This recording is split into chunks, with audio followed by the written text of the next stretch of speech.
નમસ્કાર. હરેક બાબતની ખબર રાખતા અને જરૂર પડે ત્યાં ખબર લઈ નાખતા સમાચાર માધ્યમ અપના મિજાજ ન્યૂઝમાં આપનું હાર્દિક સ્વાગત છે.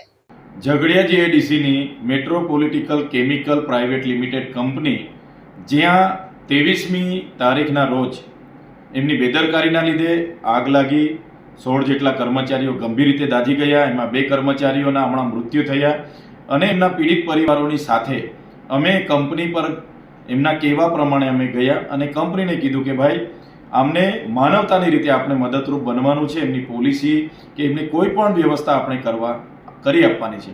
ત્યારે ત્યાંની પોલીસે 5 દિવસ સુધી કોઈ પણ જાતની એફઆઈઆર આ કંપની પર કરી નથી. અમે ગયા બાદ પ્રશાસન દ્વારા આ કંપનીને બંધ કરવા માટેની નોટિસ એમણે આપેલી છે અને સંતોષ માન્યો છે. સવાલ એ થાય છે, કોઈ પણ ઘટના ઘટે, કોઈ મૃત્યુ પામે તો પ્રાથમિક તારણ મુજબ એવી કંપની પર એફઆઈઆર કરવી પડે, 0 હોર્સથી એફઆઈઆર કરવી પડે અને જે પણ જવાબદારો છે એની તપાસ કરીને એમના પર યોગ્ય કાર્યવાહી કરવાની જોગવાઈ હોય છે, જે પોલીસ પ્રશાસન દ્વારા કરવામાં આવેલ નથી. અને આ ઝઘડિયા પોલીસ લાજવાના બદલે ગાજી રહી છે અને ઉલટાનું અમારા પર, મારા સહિતના આગેવાનો પર 3 એફઆઈઆર કરી છે. અને એ એફઆઈઆર પણ ગઈકાલના રિઝલ્ટ આવ્યા બાદ આજે કરી છે કે આ ચૈતરભાઈને પર એફઆઈઆર કરો એટલે એ ડરશે, દબાશે અને પછી આગળની કાર્યવાહી બધી ઠપ થઈ જશે અને અમે કંપનીવાળાને બચાવી લઈશું, એ પોલીસનું માનવું છે.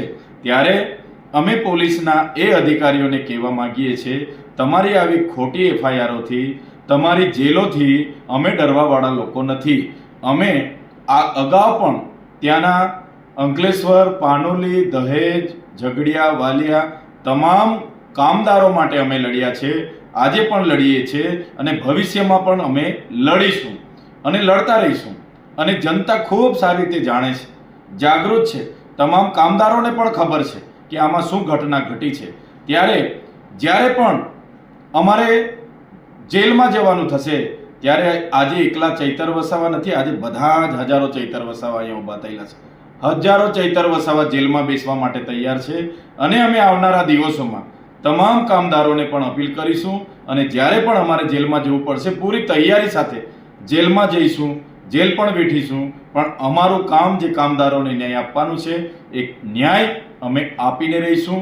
આ 16 પરિવારના લોકોને ન્યાય આપવાનું કામ અમારું છે, એ ન્યાય અપાવીને રહીશું. એમની સાથે ક્યાંય અન્યાય નહીં થવા દઈએ, એમના પરિવારો સાથે અન્યાય નહીં થવા દઈએ, એની અમે ખાતરી આપીએ છીએ.